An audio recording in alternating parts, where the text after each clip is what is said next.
Hello friends and welcome to the 8th session of EsteLore, the Casual Book Club discussing Tolkien's The Silmarillion. Today we will be covering Chapter 5 of Quenta Silmarillion of Eldamar and the Princes of the Eldalie.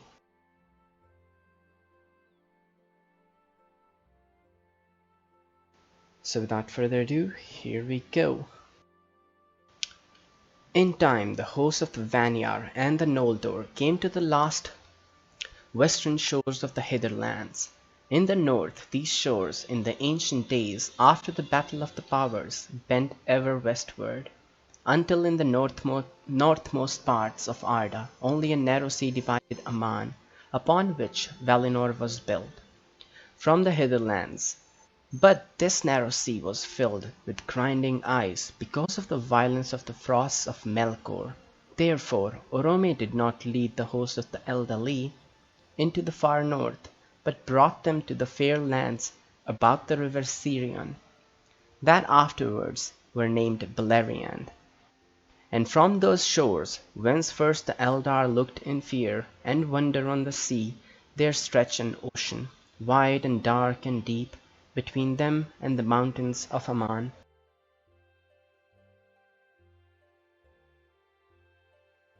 So, at the end of chapter 4, we had Valinor, Noldor in the western shores of the Hitherlands. Hitherlands, as you know, are the Middle Earth, is the Middle Earth. Hitherlands is called Middle Earth.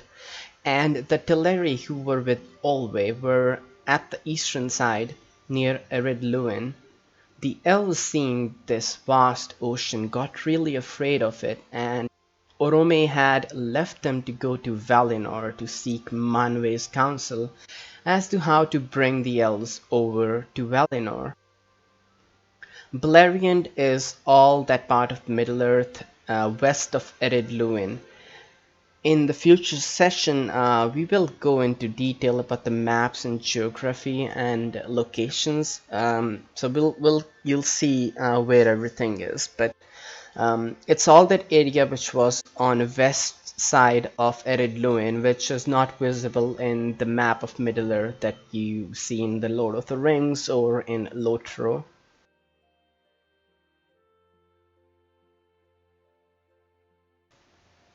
Now Ulmo, by the counsel of the Valar, came to the shores of Middle-earth, and spoke with the Eldar, who waited there, gazing on the dark waves.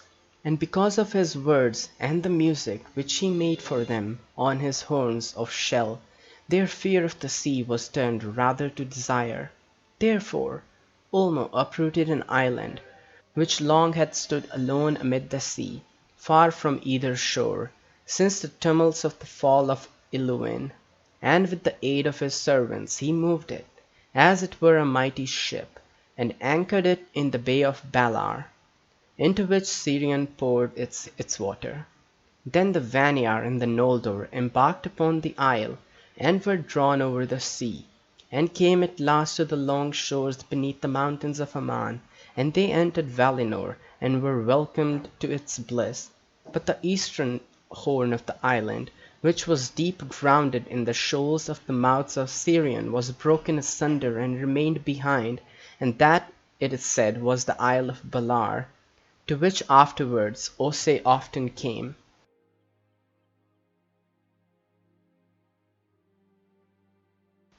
So since Ulmo is the Lord of the Water, seeing that the elves were really afraid of the water when they saw the ocean, he decided to do something about it, to do something to change that fear, to make them see or realize that they need not fear it, that the waters were under the realm of Vala Ulmo. And here we have another example of what we can call magic, the music that Ulmo makes. It turns the fear of the elves into desire. They long for the sea now, somehow, after listening to the music of the Vala Ulmo. We can assume here that when Orome went to seek the counsel of Manwë, Ulmo was also present there, and That is what Manwe had counseled, that it would be Ulmo who would bring the elves into Valinor by using an island as a ship. It's not explicitly stated, but we can assume that the reason for Orome not coming back to the Middle Earth to get the elves is because in that Council of the Valar, it was decided that Ulmo would be the one to do it. So Ulmo uproots an island which was in the middle of Valinor and Middle-earth, and he just moves it near the shores of the Bay of Valar, and Vanyar and the Noldor get on it and come to Valinor at last. A part of the island got broken, and it is what became the Isle of Valar. You can see it on your maps. If you have your copies of the Silmarillion, then you'll see that there is a little portion, a little land near the Bay of Valar, which is called the Isle of Valar.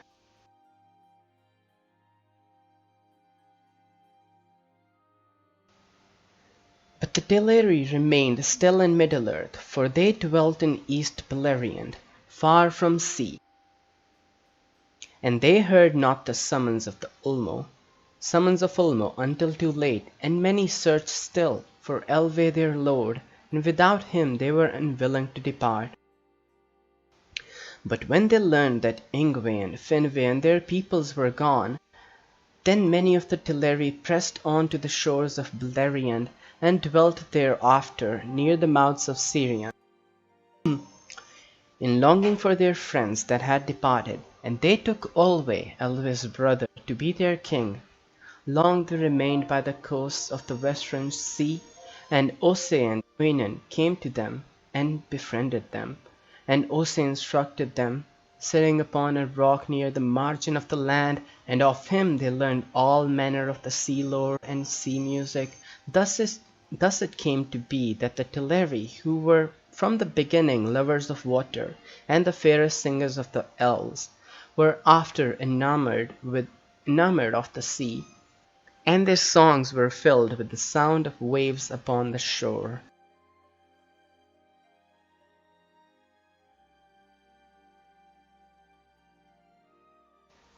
So, while Ulmo came to the shores with the island, implementing this plan of Manwe to bring the elves of Middle-earth by means of a moving island, the Teleri missed the boat, so to speak. They missed their chance. They did not hear the summons, and when they eventually learned that the Vanyar and the Noldor had gone on to Valinor, they came and made their abodes and started living near the mouths of Sirion in the Bay of Valar, hoping that the Valar would come back for them. Ose and Uinen, as we know, are the two Maiar under Ulmo. Each of the Valar have a Maiar under them, like their people, their servants in a way, who serve them. So Oinen and Ose are a married couple, Maiar, and they are under Ulmo. Ose is the lover of storms, as we found out in previous chapters, and Uinon is the one who calms him whenever he loses his mind. So these two Maiar came often to those shores where the Teleri lived, and they befriended them and taught them the music of the seas and much sea lore, because they are the masters of that realm, that domain. Teleri, as we know from the previous chapters, always loved the waters. Remember the first sundering of the Teleri, when Lenve and his son Denethor split from Elve's group and remained there by river Anduin. And so the Teleri, who were under their new king Olwe, lived there at the shores and waited and hoped and prayed that Ulmo would come for them too. Don't forget that not all of the Teleri were here by the shores. Many of them are still looking for their king Elve. Those are his friends and kindred who did not want to abandon the search for Elve. And they are still searching for him in the middle of Beleriand. Um, Elve, who was lost in the forest and is still lost, and they still haven't found him. Uh, as we know from the last chapter, what happened to Elve, and he basically fell in love with a Maya called Melian, and long years have passed, trees are growing up, and countless years have passed, and he's still in like a trance state. Um, by this magic of falling in love with a Maya.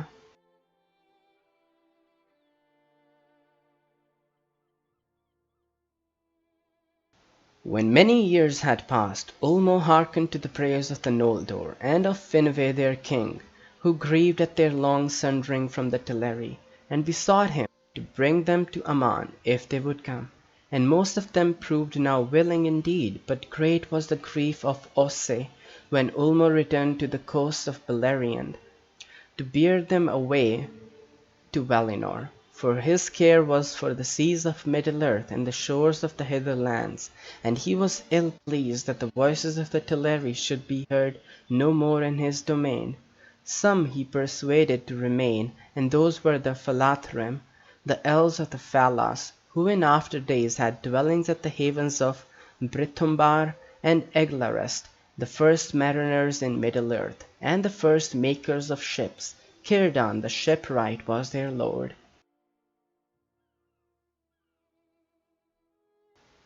So, after many years, remember these are all immortals here that we are speaking of.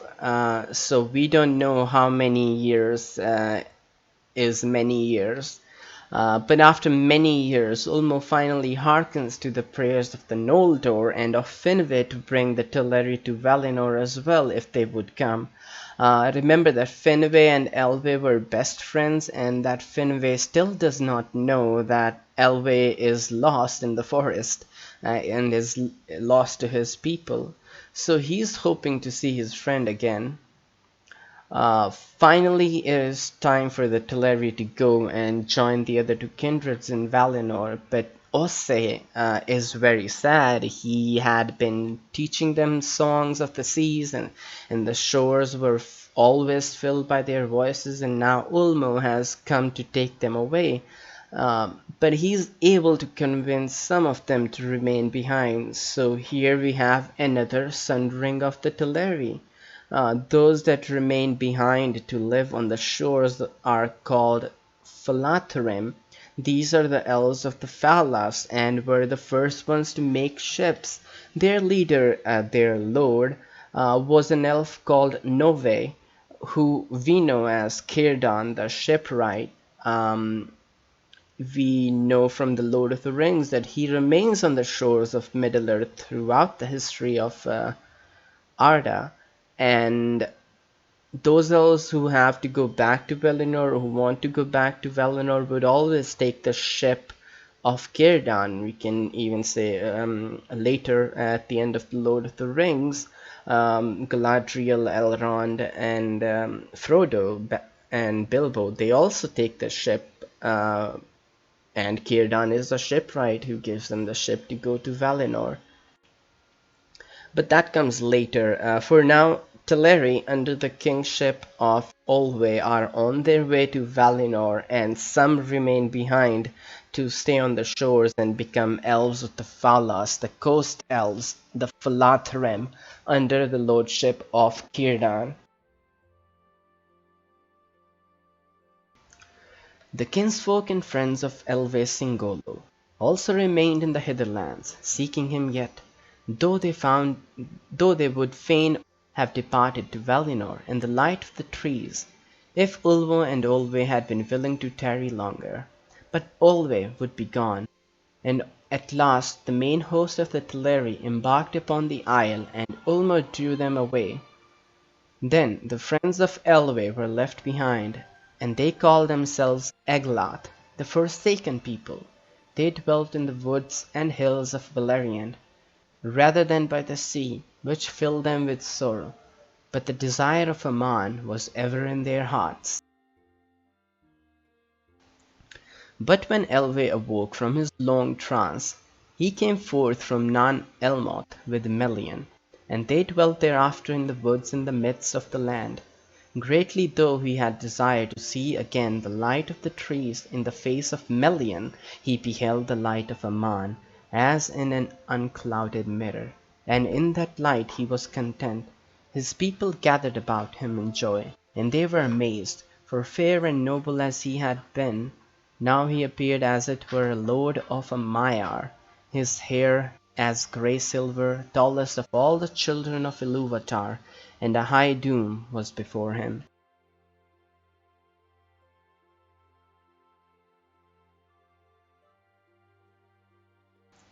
So, who has remained in Beleriand so far?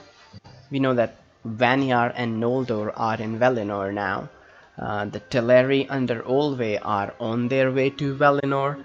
Some kinsfolk and friends of Elwë did remain behind to search for their king.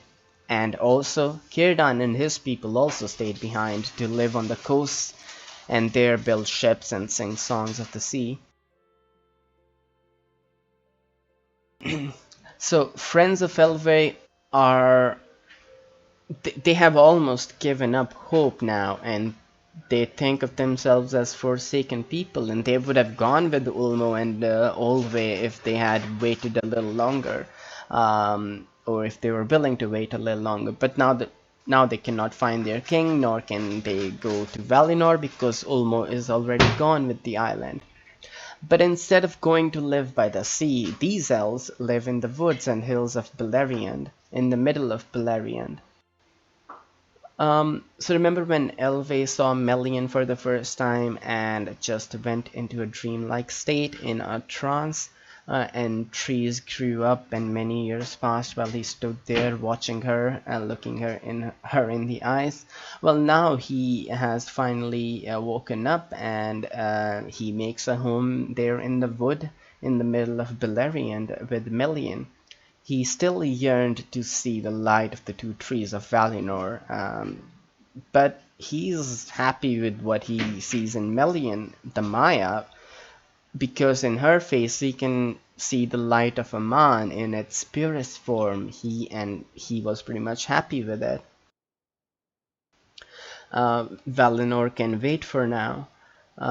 Finally, Elwë's people find him, and they probably expected him to be in a bad state, that he had gotten into some trouble, but instead he is now even more fair and more noble, and on top of being an elf who had beheld the light of the two trees and was already lordly, now he appeared to be like a lord of the Maiar, like an angel.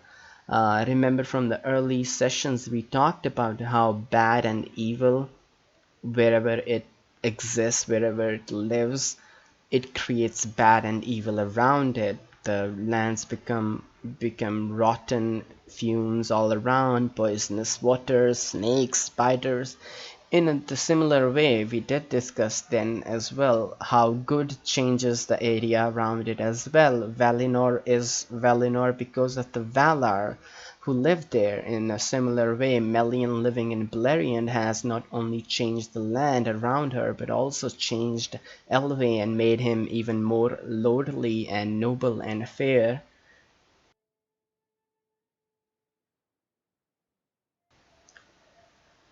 Now Ossë followed after the host of Olwë, and when they were come to the bay of Eldamar, which is Elvenhome, he called to them, and they knew his voice, and begged Ulmo to stay their voyage, and Ulmo granted their request. And at his bidding Ossë made fast the island and rooted it to the foundations of the sea. Ulmo did this the more readily, for he understood the hearts of the Teleri, and in the council of the Valar he had spoken against the summons, thinking that it were better for the Quenti to remain in Middle-earth. The Valar were little pleased to learn what he had done, and Finwë grieved when the Teleri came not, and yet more when he learned that Elwë was forsaken. and knew that he should not see him again, unless it were in the halls of Mandos. But the island was not moved again, and stood there alone in the bay of Eldamar, and it was called Tol Eressëa, the Lonely Isle. There the Teleri abode as they wished under the stars of heaven, and yet within the light of Aman and the deathless shore. And by that long sojourn apart in the Lonely Isle was caused the sundering of their speech from that of the Vanyar and the Noldor. Oh, there's a lot to unpack here. So, the Teleri are on their way to Valinor. Yet we know that their heart is still in Middle-earth. That is why this is the only group of Eldar which keeps splitting at each stop. Some stopped at River Anduin and became Nandor. Some stopped in Beleriand to seek Elves. Some stopped at the coast to live there and sing songs. Something is wrong here. This should not be happening. I wouldn't say it is against their will, but they are still conflicted about leaving Middle-earth behind.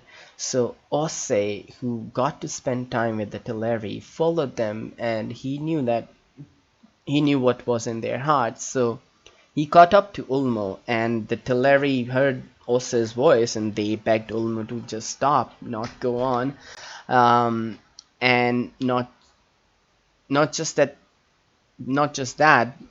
Ulmo realized what was in the hearts of the Teleri as well, and he stopped at once. And not just that, he even told Osse to root the island so it does not move a lot in the sea, and it stands there firm.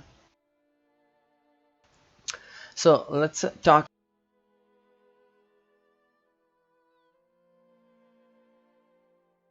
So let's talk about Ulmo a bit again.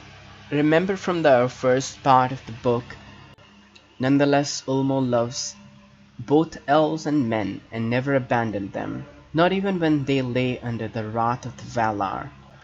He has a special love for the children of Ilúvatar and cares for them.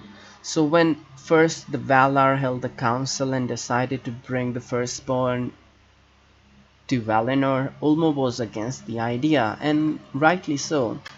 Middle-earth was created for the children of Ilúvatar. The Valar labored for countless amount of time to make and shape Middle-earth for them, and now the Valar want them to just come live with them in Valinor. It wasn't right to Ulmo, but the majority decided that it was the right thing, and he went along with it. So when he told them about Tol Eressëa and the Lonely Isle, they were not really pleased with him, that what he had done, he had kind of gone against the wishes of the other Valar. So the Teleri under Olwe didn't quite come to Valinor, but instead they resided in Tol Eressëa, under the stars. They could see the stars and also remain near Valinor, near within the light of Aman.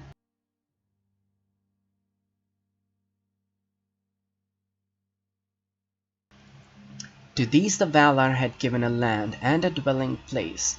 Even among the radiant flowers of the tree-lit gardens of Valinor, they longed still, at times, to see the stars.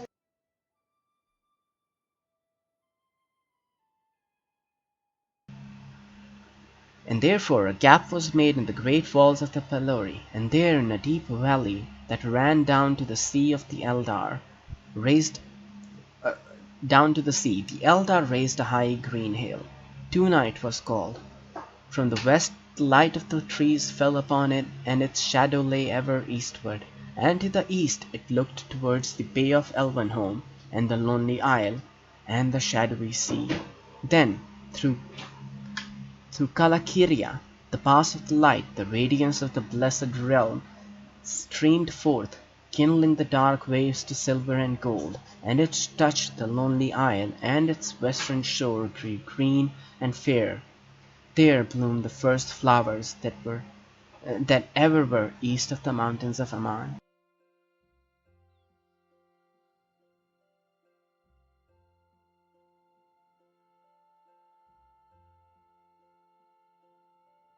So the Vanyar and the Noldor, who are in Valinor, they would still sometimes long to see the stars. Remember, in Valinor, they cannot see the stars because of the two trees of Valinor. You cannot see the stars.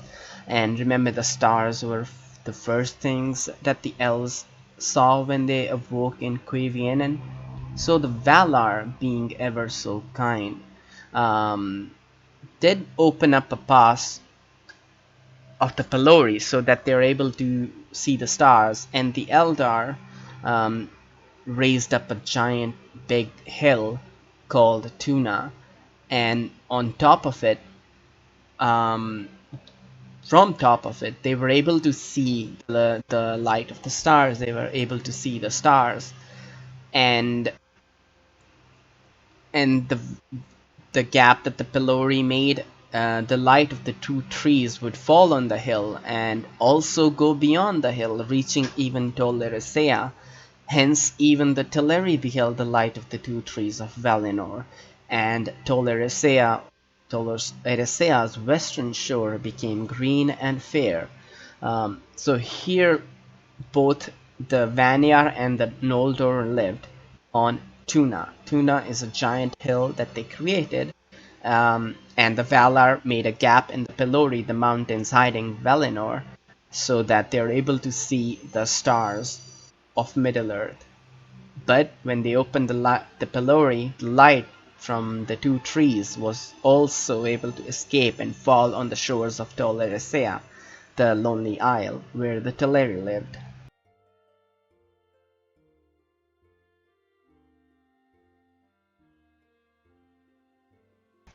Upon the crown of Tuna the city of the Elves was built, the white walls and terraces of Tirion, and the highest of the towers of that city was the tower of Ingwe, Mindon Eldalieva, whose silver lamp shone far out into the mists of the sea. Few are the ships of mortal men that have seen its slender beam. In Tirion upon Tuna the Vanyar and the Noldor dwelt long in fellowship, and since of all the things in Valinor they loved most the white tree, Yavanna made for them a tree like to a lesser image of Telperion, save that it did not give light of its own being. Galatilion it was named in the Sindarin tongue. This tree was planted in the courts beneath the Mindon, and there flourished, and its seedlings were many in Eldamar. Of these, one was afterwards planted in Tol Eressëa, and it prospered there, and was named Celeborn. Thence came in the fullness of time, as is elsewhere told, Nimloth, the white tree of Numenor. Atop the hill of Duna, the first settlement city of the Elves in Valinor was built, and it was called Tirion. And the highest tower there was the Tower of Ingwe. Ingwe is the lord of the Vanyar, the king of all the elves. So at the start, the Vanyar and the Noldor both lived in Tirion, and they could still see the stars from that hill and also see the light of the two trees, and they could also see their kin in Tol Eressëa, the Teleri, and it was a blissful time. And out of all the things in Valinor, they loved most the silver tree, the Telperion. Remember, the stars that the elves loved so much were created by the dew that fell from the silver tree, so naturally they loved the silver light more, the silver tree more. So seeing this, Yavanna makes them a similar silvery tree, like a lesser image of Telperion. Obviously, of course, it did not give the light of its own like Telperion does, because much power went into creating the two trees of Valinor, and they can never be replicated again. So the trees, and because that time is gone, all the energy spent there, it's used up. They cannot replicate it. They cannot recreate it. So this tree that Yavanna makes for the elves is planted beneath Mendon, that's the Tower of Ingwe, and it gave many seedlings. One of them was afterwards planted in Tol Eressëa, and for it says, and it prospered there and was named Celeborn. Thence came in the fullness of time, as is elsewhere told, Nimloth, the white tree of Numenor. So Nimloth, why is that significant and might be ringing a bell in some people's ears? Well, um, Nimloth came. It's from Nimloth that Isildur stole the fruit, which gave the whose seed was planted in Gondor, and that became the White Tree of Gondor. So you see how these stories are all connected and go back to the same story. This is what I love about Tolkien's work, that everything is connected, and this was one example of it.